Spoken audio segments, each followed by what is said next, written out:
Myself and my sisters are just gonna kind of share a couple of memories with our mom, because we figured what better way to share with you part of our life with our favorite memories of her.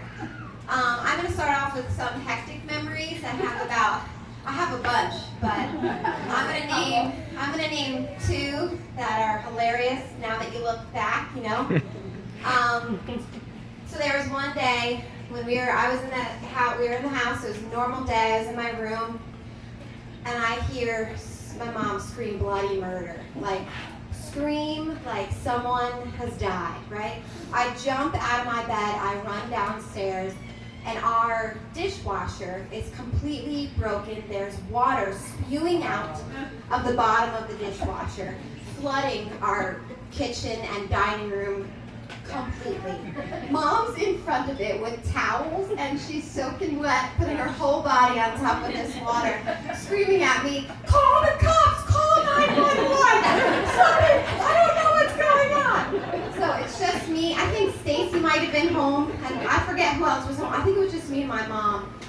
And I didn't know what to do. None of us knew what to do. Our kitchen is flooded, and Mom's soaking wet from head to toe, like a wet rag in front of it, with all the towels. There was a comforter in front of it. Everything was in front of this dishwasher, right?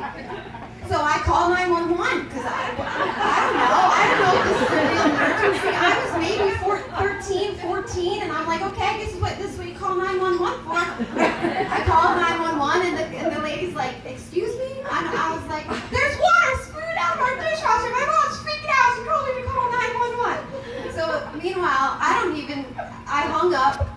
911 comes, but before 911 comes, he's not here, but Mr. Schroeder, it was always the savior of the day. He lived kind of close, and he was a firefighter at the time, and he heard it on the scanner because 1016 Jakes Avenue, he knew right away.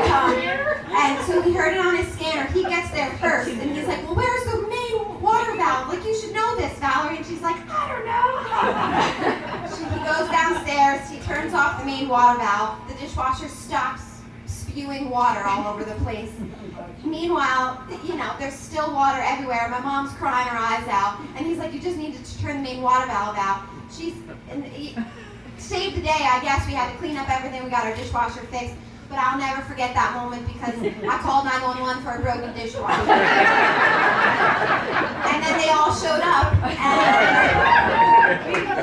my mom was just crying, and I said, our dishwasher broke. I don't know. And they all kind of looked at me like, okay, well, we came here for no reason, thanks. But I guess Gary Schroeder was helpful because he saved it. He was there, and he's like, oh, don't worry, guys, I got this undercut. I got this. So that's one. I'm going to tell you one more. There was one Christmas where we had a Christmas tree with a crooked trunk. It was it hadn't been cut right. Single mother. And my mom was a single mom, so all this stuff just happened. And we had gotten it decorated, gotten all up, fully decorated, fully lights, completely falls over. And, so we're all freaking out. She's like, what the hell? We clean it up. We put it back together. And then it happened again. But it happened. And it kept happening. And about maybe the fourth time, she's crying her eyes out. A lot of her ornaments are broken because this damn tree won't stay up in the stand because the trunk is completely crooked. So when she's crying, she probably suggested to call 911 because what else do you do for that? Again, Gary Schroeder comes, saves the day. Oh my God. He ties a string. This is before Bill. If Bill was here, it'd be fine. But this was before the days of Bill. This is pre-Bill. He ties a string to the top of the tree and then ties it somehow to our wall. So the tree finally stood up with the wall tied and everything was okay. But it's in those hectic moments when there's a house of just all women and what the hell we learned that you don't call 911 for a dishwasher bill. But my mom got through it, and she, even though she was a wreck, most of those times, she figured, we all figured it out, and she figured it out mostly being a single mom for many years with us. And just in those moments, I just learned a lot about life. And I love you, and happy 70th. Thank you. And not a lot of people can say that their parents reached 70, and I'm very thankful and grateful that you did, and I hope you reach 100 just like your parents did.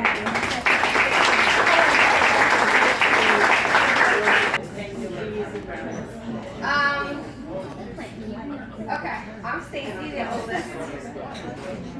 So yes, as Stephanie mentioned, you all obviously know when we were in our very middle years growing up, Mom was single, and